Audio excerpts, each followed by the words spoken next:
where you want it. Bay 12, please.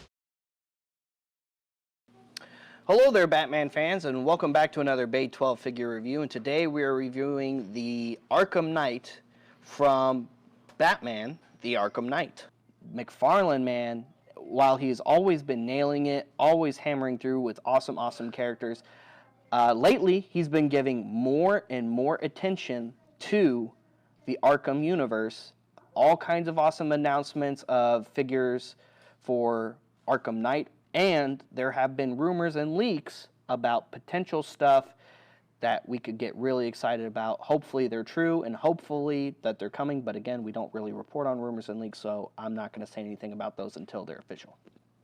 Anyway, here is the Arkham Knight figure, and it looks awesome. This is a figure I have been looking forward to by McFarlane for a while. We do have some good Arkham Knight figures out there, of course, but I've been excited for Todd's take on the Arkham Knight because he always does such a good job when he does DC Multiverse. So here it is.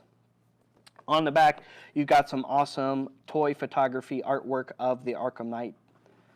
But I'm wondering if there's going to be another variant or if they used a prototype, because you'll notice on the artwork, the whole entirety of the Arkham Knight's logo on his chest is in white. But on the figure, the bottom portion is in red. Now, this could be because of lighting, and for some reason the light just reflected weird when they were taking the photo. Maybe had the flash on really bright and it just lit up white in the photo. I don't know, but clearly that's a little bit different than what's depicted here, right? Not a whole lot different, but a little bit. All right, that's pretty much it for the packaging. Let's take a look at this awesome figure. So he does have a bio card, as a DC Multiverse figure does.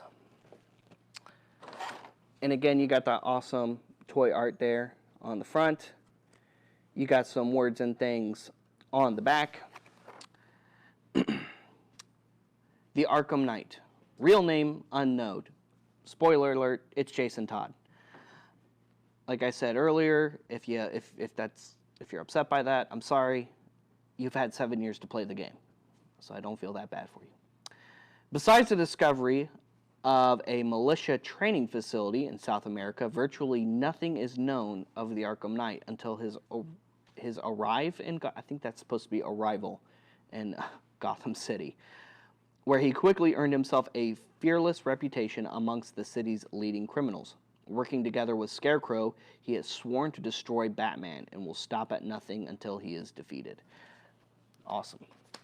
Very awesome. And yes, of course, some of you are like, wait, isn't he the Red Hood? Yes, he is the Red Hood, and there is a Red Hood announced. The gold label Red Hood was very recently announced for Batman Arkham Knight. But yes, he is the Red Hood in that universe as well. But that's after the events of the main story for Arkham Knight. Now, this figure does look really awesome. Fully articulated. Head is on a ball joint. Fully articulated shoulders. You got those awesome shoulder socket joints that DC Multiverse does. Upper bicep. Double jointed elbow, so you get some really good elbow articulation. Wrist joints. Waist. Upper waist and lower waist. Hips. Nothing at the upper thigh. Double jointed knees. Ankles.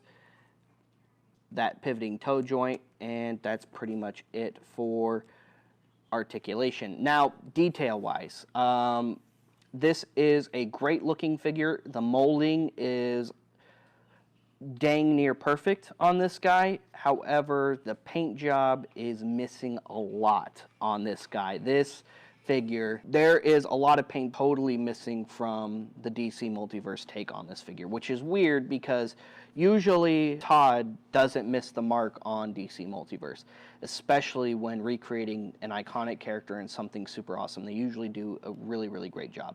So unfortunately, there is a lot missing here. One, they made the cowl completely black. The cowl is not completely black for the Arkham Knight. The entire cowl, the front, this whole thing is a HUD. All right, this is all screens for the Arkham Knight, and it's supposed to be active. There's supposed to be like like a blue screen with all kinds of like stuff and words and things going on here.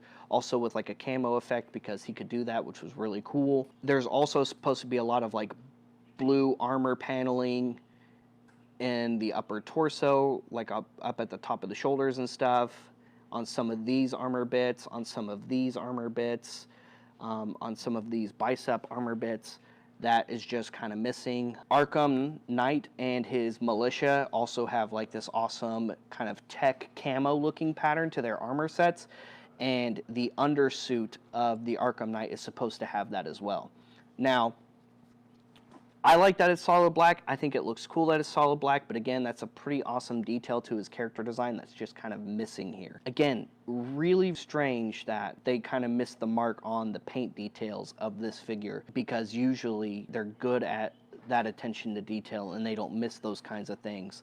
So it's just kind of weird. I'm hoping maybe I'm just blowing smoke right now and Pod already has like a gold label plan that has all of those painted details on there, and then I'm just gonna be reviewing that and talking about how awesome that is and how this is just a secondary option if you like the all black version. Don't get me wrong, the all black version's cool, but it just makes this character kind of plain, and a lot of those awesome elements to the Arkham Knight's character design just help it stand out even more. The armor paneling is awesome. They really did nail his armor's design, the textures, all the pouches and stuff. Now, he does come with a manner of accessories. He comes with one of the grapple guns from the game, and I love how it's got the claw on it, so it's the grapple claw configuration of this.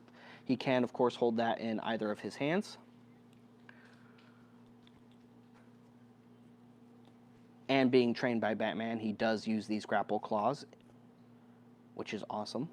He also comes with some smoke grenades, which, I mean, he does need smoke grenades because, again, he was trained by Bruce and he's trained to escape and disappear, which is also really cool, and he can hold those. You can also kind of loop these on these little belts and straps that are around the figure. So you can put these on him as well, which I like. I like that you can do that. I don't know if that was maybe intended or if that's just a happy little accident, but I love that you can do that with this figure. For comparison, here he is with the DC Direct version, back when they were doing a fully articulated toy line for the Arkham Knight characters. So there's that Arkham Knight. Still a pretty rare figure. Awesome in a lot of ways. Even though this one has more paint details, I still like the DC Multiverse version a little bit better. It does have more and better articulation than this version does.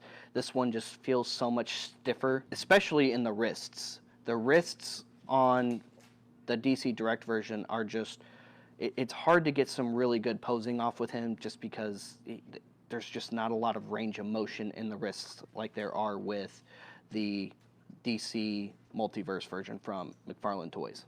The other thing that bugs me is while they nailed, the suit having all the camo patterns, the DC Direct version, they forgot to paint the eyes on the visor, so it just looks kind of weird on the helmet that he has no eyes. So, I'm glad that they actually not only molded eyes to the visor of the DC Multiverse version, but they painted them in as well, so he has eyes. Kind of bugs me that this one doesn't have eyes.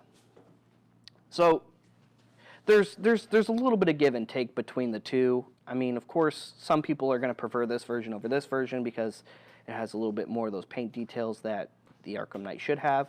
But this version definitely wins in terms of articulation. Aesthetically, as far as the armor suit goes, I think they captured a little bit more of that armor detailing on this guy versus this guy. I mean, look at the boots. There's less armor on this one than there is on this one. This one definitely looks beefier than this one does.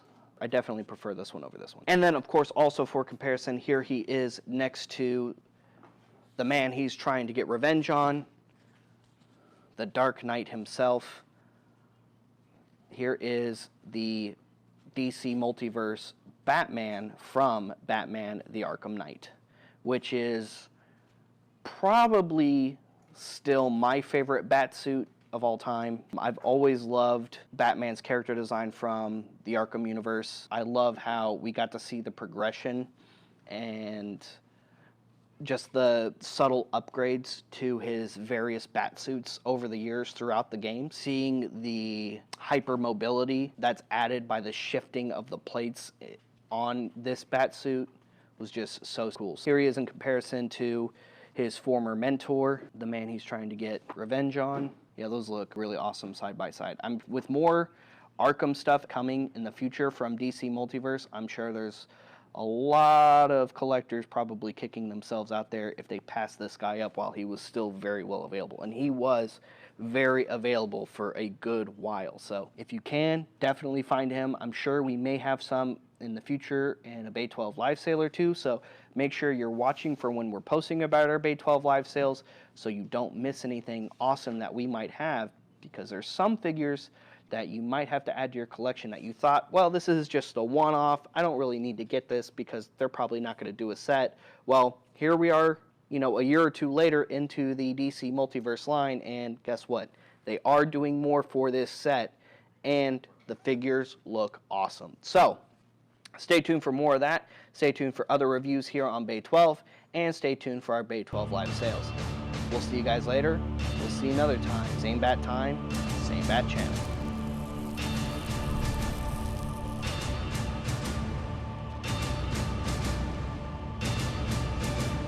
That's it, man. Game over, man. It's game over.